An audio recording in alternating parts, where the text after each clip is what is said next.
Olá, vamos falar um pouco sobre jornada de trabalho? A jornada de trabalho mais comum é de 8 horas diárias e 44 horas semanais. Essa jornada pode ser acrescida de até 2 horas extraordinárias por acordo coletivo, acordo individual ou convenção coletiva de trabalho. Também a jornada pode compor um banco de horas. E quando esse banco de horas for por convenção coletiva ou acordo coletivo, que é aquele que envolve o sindicato, ele pode ser de no máximo 1 ano de duração desse banco de horas. Nesse 1 ano vai ficar computando as horas extras, as compensações, e lá no final, se tiver alguma coisa a pagar ao empregado, a empresa vai fazer esse pagamento no final do 1 ano. Se o banco de horas for estabelecido diretamente entre empregador e empregado, esse banco só pode ter duração máxima de 6 meses na mesma sistemática. Se tiver alguma coisa a pagar ao final dos 6 meses ao empregado, a empresa faz esse pagamento em uma vez só. Ainda que tenha um banco de horas e ele permita essa compensação, a jornada diária não pode ultrapassar as 10 horas diárias. Desde novembro de 2017, que foi quando entrou em vigência a reforma trabalhista, não se computa mais na jornada de trabalho as horas despendidas pelo trabalhador do trajeto da sua casa até o trabalho ou do trabalho até a sua casa. Essa jornada era chamada de horas in itinere, que é a hora que o empregado leva para deslocar da sua casa para o trabalho ou do trabalho para a sua casa.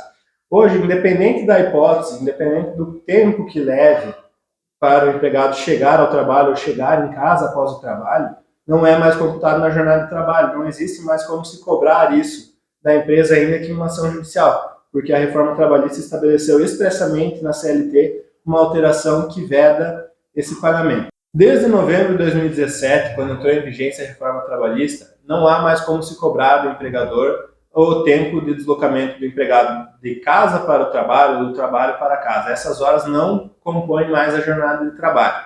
Antes havia uma discussão acerca de quando não tem um fácil acesso ao local de trabalho ou quando não tem transporte público.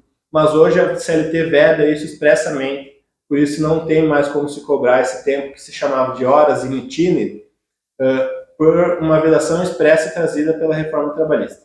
A reforma trabalhista também trouxe uma outra alteração quanto à jornada de trabalho. Agora existe a previsão expressa na CLT da possibilidade da jornada 12 por 36. Essa jornada já existia para algumas funções, é um exemplo dos vigilantes, né?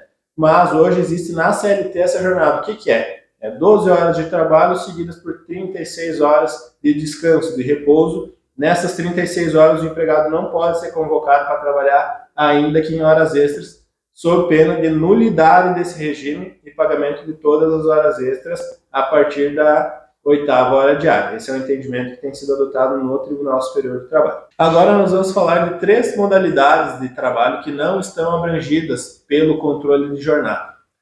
Essas 3 modalidades são expressas na CLT, existem algumas outras para cargos específicos, mas nós vamos tratar aqui da regra geral. Tá? A primeira modalidade é os trabalhadores que realizam atividades em trabalho externo, ou seja, eles não estão trabalhando ou não trabalham usualmente na sede da empresa ou numa sede administrativa. Eles trabalham preponderantemente fora da empresa, como vendedores ou como técnicos externos, né? Nesses casos, a empresa não é obrigada a controlar a jornada de trabalho e também não é obrigada a fazer o pagamento das horas extras. Mas não é quando a empresa entende que é um trabalho externo que não tem que pagar as horas extras. É quando não há possibilidade de se controlar a jornada daquele trabalhador. Então, a ausência de possibilidade ou a impossibilidade do controle da jornada é o que vai levar à não obrigatoriedade de controle de jornada ou à não obrigatoriedade do pagamento de horas extras. A segunda modalidade é os gerentes, os cargos de confiança do empregador. Esses cargos, eles vão ter que ter uma fidúcia especial, que a gente chama, que é quando o trabalhador, aquele que ocupa um cargo de gerência ou de gestão, ele tem a possibilidade de contratar, de demitir, de advertir, de suspender um trabalhador. Então ele vai fazer, às vezes, do empregador, quando o empregador não estiver na empresa ou quando delegar essa função a ele.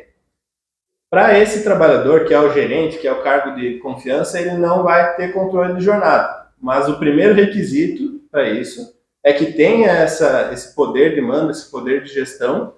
E o segundo requisito é que a empresa pague uma gratificação salarial de pelo menos 40% superior ao salário que ele recebia antes ou do salário dos colegas que não fazem cargo de gerência. A terceira modalidade é o trabalho em regime de teletrabalho. A Lei 14.442 de 2022, publicada há poucos dias, no dia 2 de setembro desse ano, ela trouxe duas modalidades de teletrabalho. Então ela pegou o teletrabalho, aquele tradicional que existia já na CLT desde a reforma trabalhista, e dividiu em duas vertentes.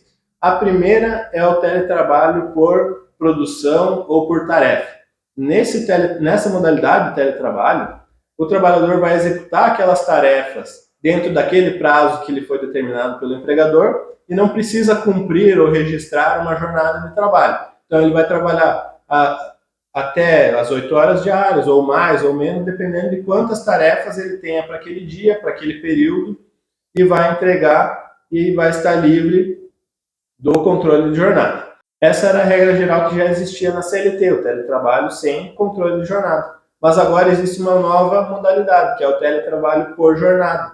Então, nessa modalidade, é como se fosse um trabalho qualquer. O trabalhador vai trabalhar uma jornada determinada pelo empregador, pode fazer horas extras, desde que o empregador pague essas horas extras. E como deve ser o controle dessa jornada? O empregador deve disponibilizar pelos meios informáticos ou por algum sistema fornecido pela empresa uma possibilidade de controlar aquela jornada para que o trabalhador registre a jornada de trabalho e possa depois cobrar alguma coisa se trabalhar além da jornada ordinária.